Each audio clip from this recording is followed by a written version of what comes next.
us started. We are going over Work the System, the 4th edition, and today we are going to be going over, and correct me if I'm wrong, is it 12, 13, 14, and 15? That's what I have. Well, that's what I read, so we're all on the same page then. Awesome. So, chapter 12, good enough. How is this chapter after all of the technicality from the last couple of chapters? You know, what was you guys' thoughts? To me, now I'm starting to like the book. I think it was a little too now, and I don't know if it's just because I'm listening to it, so I'm not really getting like the nuts and bolts of it listening to it. And God bless this guy. I can't. The voice is.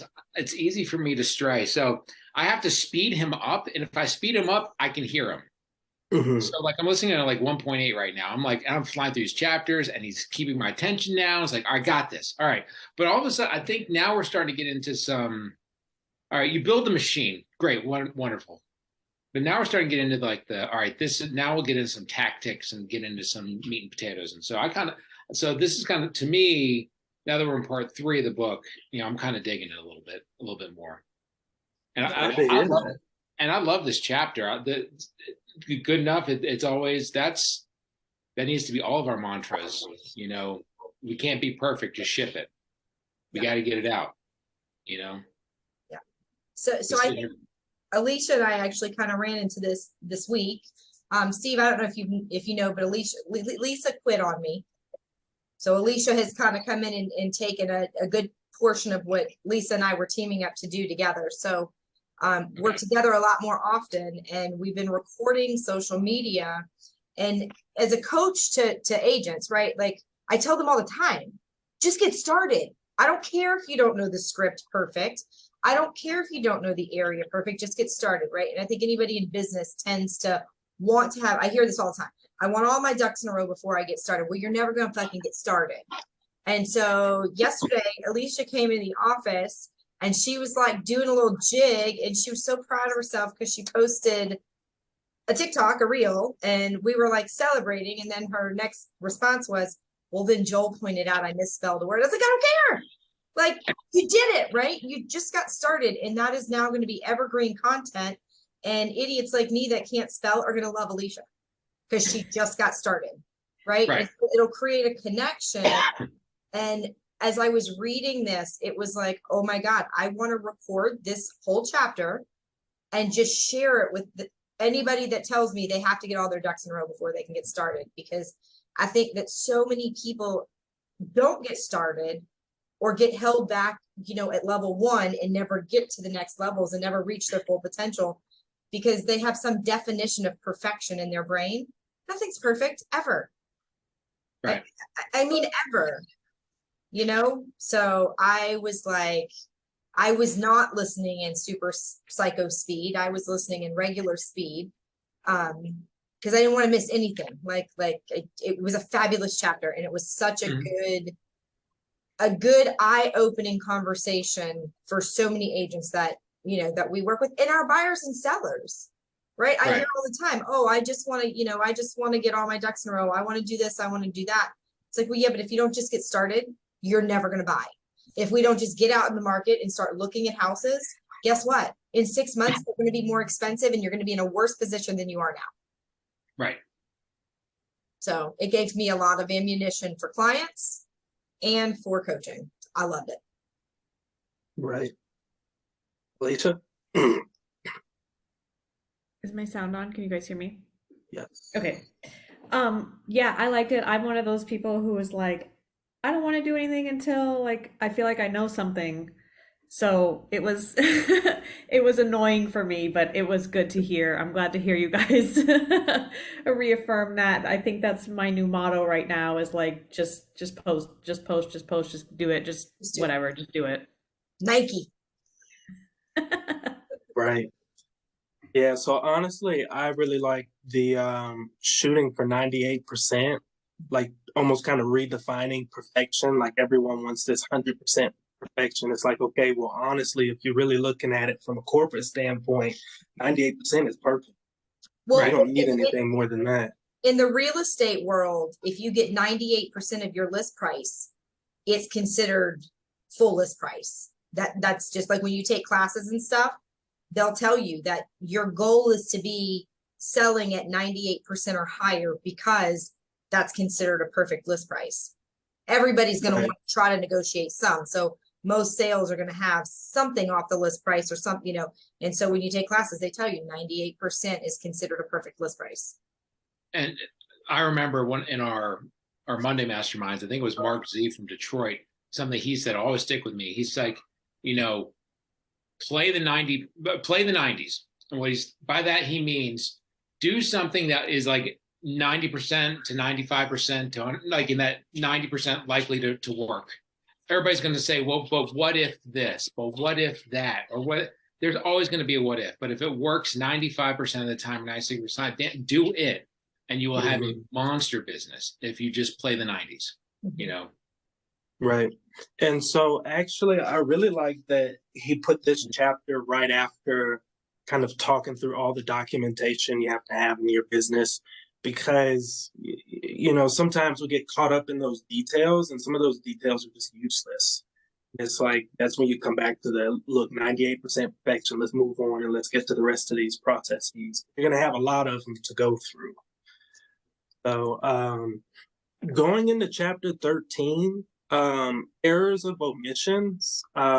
So what are you guys? Chapter 17, consistency and cold coffee. My goals, chapter 20. Somebody's excited. See, when I listen to him, he says, chapter 19, errors and omissions, chapter 20. This is the book we're reading. This is fantastic. I tried to hit the chapter and it turned it on. So I'll turn the volume down so if it happens again, we don't hear it. Continue. So So he kind of talks about inaction here, like errors of omission, is what he calls it. You know, and he kind of compares it to procrastination. What's like one big like mistake maybe you guys have made in like your business or your life or whatever that probably stemmed from error of omission? For me, it was lack of planning on the front end, right? I didn't know to plan a business. Nobody sat me down when I started as a realtor and said, hey, listen, plan your business. When you have one buyer, create a system that works, that you can duplicate for every buyer. You know, when I got in business, it was just, hey, go get business, go get business, go get business. Here's how to get business. No one ever taught me how to run a business. And so for me, that was probably the biggest hurdle. And we omitted planning a business and running a business like a business. Then when I was actually a business and had enough business to hire people and run my business, I didn't have any business to give them because I didn't know what business they needed to be doing.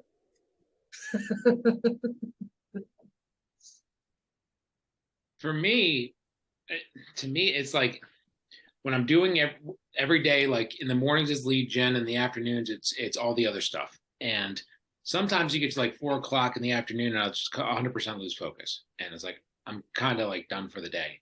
And there are days where I have to force myself at like 5 o'clock, make the extra phone call, make the extra text, do the extra whatever, just to almost like create a habit of I can still work at 5 o'clock or 5:30, even if I do just one. I mean, even if you go to the gym and do one push-up, you got your butt to the gym, you worked out, you built that muscle memory as opposed to the memory of, I'm just going to sit on my couch and see what's on Netflix. You know what I mean? So for me, that's something I need to do more often, is push myself at the end of the day to really, you know, because otherwise it is that procrastination, that omission, you know. Right. Alicia? I'm going to say my omission is, so what I realized driving in today was that the books have been really great, but they're pissing me off because I hear all of this information and I take notes or I want to take notes and I'm driving.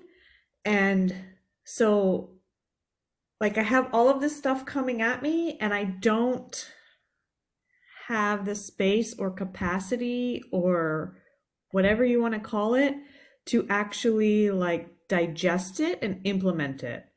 And so, like, he's got all of this business planning, right? And before that, it was time blocking. And before that, it was the art of talking or listening. And so it's showing me, this book is showing me all of the glaring faults in my systems. And it's so annoying. It's so annoying. So I would say that it's that, right? I'm supposed to be getting all these systems in place and time blocking and and they all sound really great, but I don't have the space. I'm still swimming in all of the fire killing, as he says. And it is so annoying because I see it. And I haven't made space to correct it and combat it and actually get ahead of all that and be able to look at my day objectively instead of like, I have this, then I have to get the kids, and then da, da, da, da, da, da, da. So that.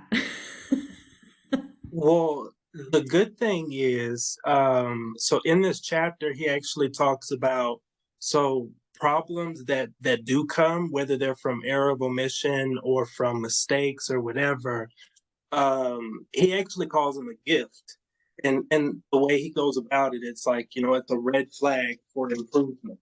So it's like, you take some of the concepts from earlier in the book, as a problem occurs, you just address it in that moment and document it, whether it's just scribbling something down and boom, now you've got a working procedure for you. So it's just like, I think that's the good thing that can kind of come out of it, So I'm skipping ahead a little bit, but I think it was in the last chapter we read 15, where he was talking about the recording systems. Yes. About sending that out. And I think that's such a big thing to do for what you're talking about, Alicia, because like, me, I mean, you've started getting my nightly emails, stuff pops, David gets them as well. And so that's when my brain starts thinking about those things. And I think if we just start writing them down, right? And you create a big, nice, disgusting list of things that need to be done. And then I think that's just how you kind of attack that, is prioritize them and then one bite at a time, and then making sure your systems are 98% solid.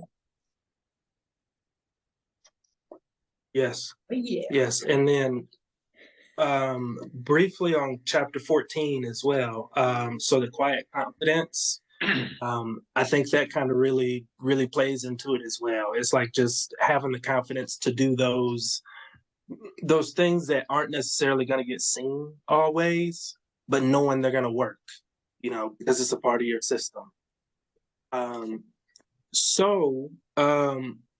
For chapter 15, point of sale thinking, one thing I was going to ask, Laura kind of did jump the gun a little bit. So what is your system for capturing ideas? My system, like capturing what? Sorry. Well, Laura, we heard your system. Oh, fine. Yeah. You cut out on me. It's funny because like I was yesterday, because I heard this chapter today while I was driving home from closing, and like just yesterday, it's like I get all these ideas, and I had this idea. I'm like, all right, great, this idea, and I turned to do something, and I came back and I was like, crap, what happened to that? And it's just gone. And he's like, just use the voice recorder on your phone. I'm like, duh. It's like, because that's like, I don't know, Kyle Whistle is one of our guys at EXP. He has a podcast he does, and they have like a widget, like an app you can download or something or whatever, something you can use to make your life easier. And he's like use Siri to like do your reminders. He's like everybody's like, don't forget on Monday morning you're supposed to do this or that. I'll never forget that. I've got 5 million things in my head. But I go, hey Siri, remind me Monday morning, 8 o'clock to do this or that. And like, it happens. And it's like, I started doing it. And like, that's an app that's on your phone. And that's a complete game changer for me doing that. So the fact is like, yes, Siri heard me saying, hey Siri, do this or that. Always listening. So like, this was like, yeah, duh, just record it. And then it's like, it's right there. And then I don't have to commit to, yeah, put that in that little bit of memory I have over here, and maybe it'll still be there. So that was a cool thing that he pointed out in that. And then, all right, we'll leave there. And I know we're going to dig more into this chapter in a second, but that, to me, that was just a big wake up call for me. Alicia? So instead of talking to my device, so like I am like Laura with all the paper, like I have all this paper and it's super valuable wisdom, like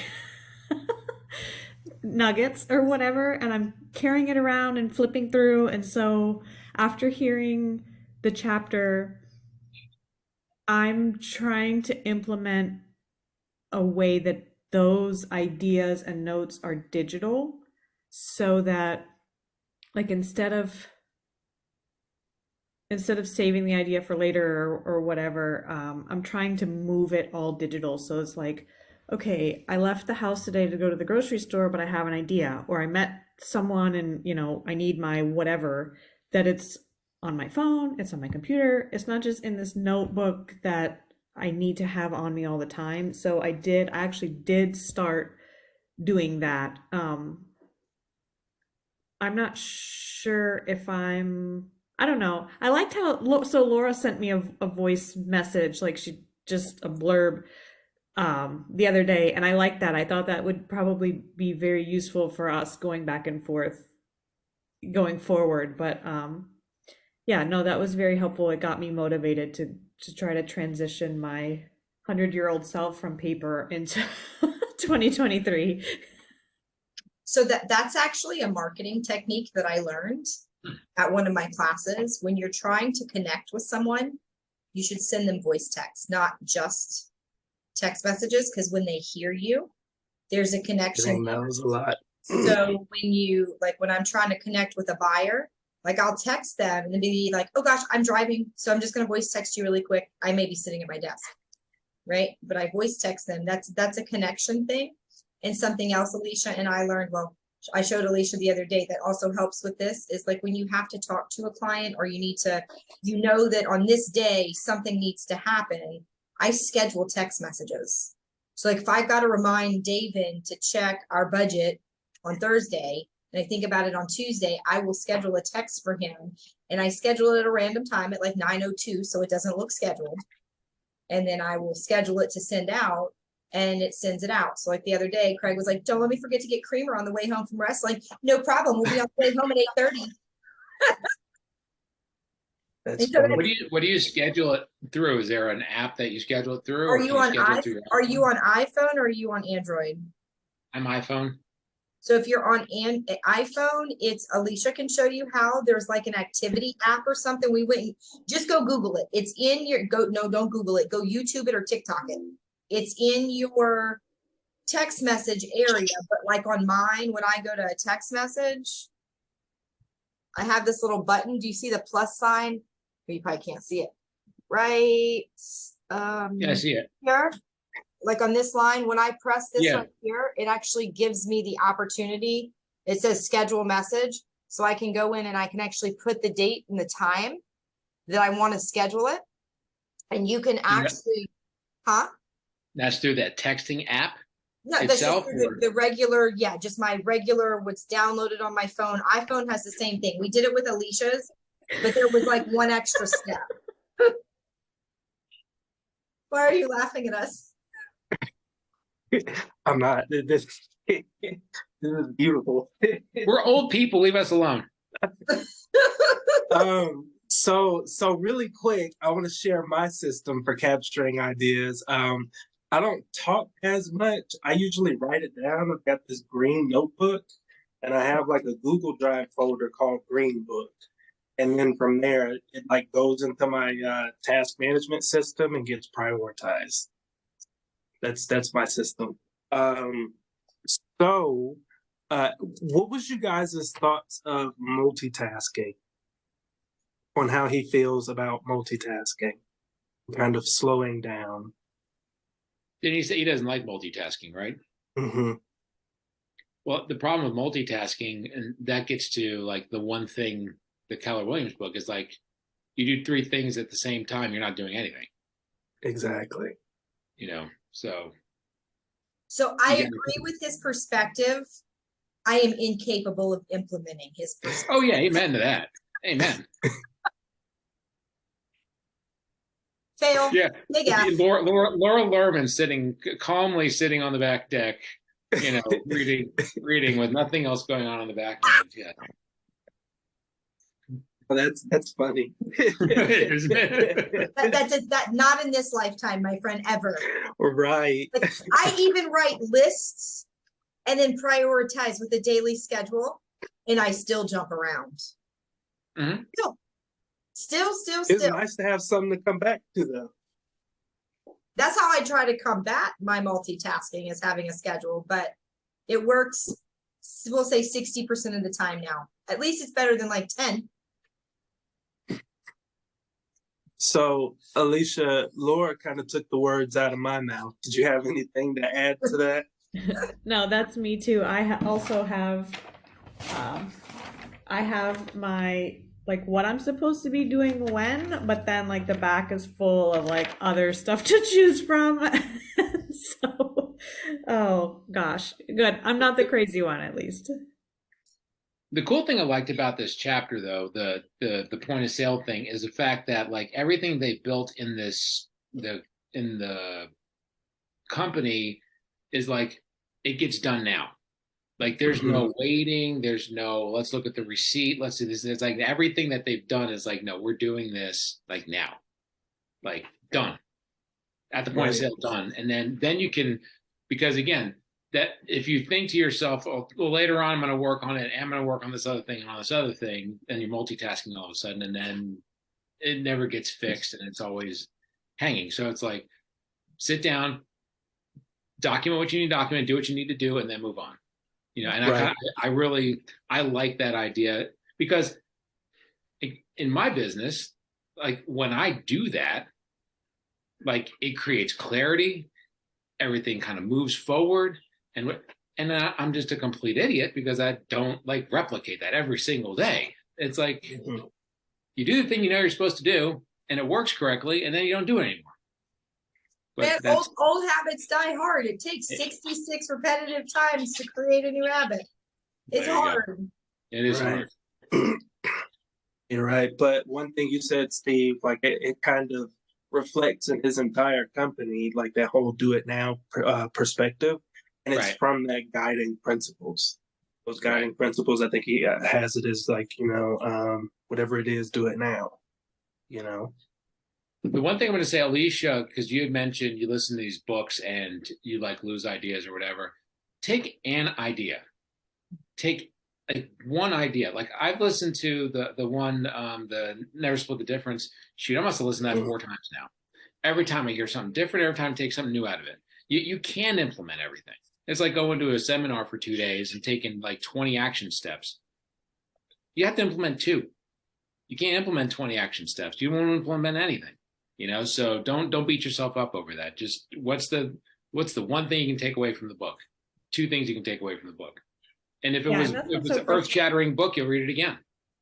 And that's what's so frustrating is like the do it now. Like that's how I am as a person. Like when I'm like, hey, there's dishes in the sink, and everybody's like, do I have to do it right now? And I'm like, you don't have to, but do it right now. Like that, I actually live like that. And so like for these books to be reflected back at me as running a business and I'm failing, like for the most part, the books have been who I am, but then like to see myself running a business and hear them say all these things that I know I'm not doing is really frustrating. So, but I think this week I've been in a just post it, let's do a video. Like for example, this office door kept it does this when you open it, it just slowly closes. It kept hitting Laura, which she was standing there talking to me, and I'm like, I can't take it. So I Googled how to fix it, and I'm like, all right, let's do it. We're making videos. You want to post videos? Let's do stupid stuff and connect with people. And so we went in, we made a video of fixing the door, and then we killed two birds with one stone. We fixed the door right now, and we also made a video right now. So And it will be posted today. I got it on here. That's the next thing I'm doing after this, so get ready. And I introed it with, welcome to the Redneck Real Estate Agents TikTok Made Me Do It edition. Because we were using ink pens to get the pins out, and then Alicia goes outside and beats the fuck out of the pen. I was pissing myself. So be on the lookout. I like it. I'm that's a tease. and the door is fixed. It's fixed. Better than new. Cool. So for the next chapters, we want to do 16, 17, 18, and 19. Yeah, I think that gives us two more weeks on this book, and we'll finish. Mhm. And who's next? Alicia. Well, we'll go Alicia, then we'll go Steve. So y'all be kind of thinking about. Cool. And did y'all? I didn't see a time clock, so I don't know. We're at 30 minutes right now. So, I mean, the time clock will pop soon. So I would think we're so. still in. I would think Cool. so. So anyway, we stayed within our time. We won't get cut off. So I will see you guys next week. And Alicia, if you could have the book next week, that way we can get started. And then obviously Steve kind of be thinking about yours. I made a digital list of options. Sweet. Look at you going, writing it down. Love it. But do it in the next 2 minutes. Do it now. Let's go. Do it now. Catch y'all later. Hey, y'all.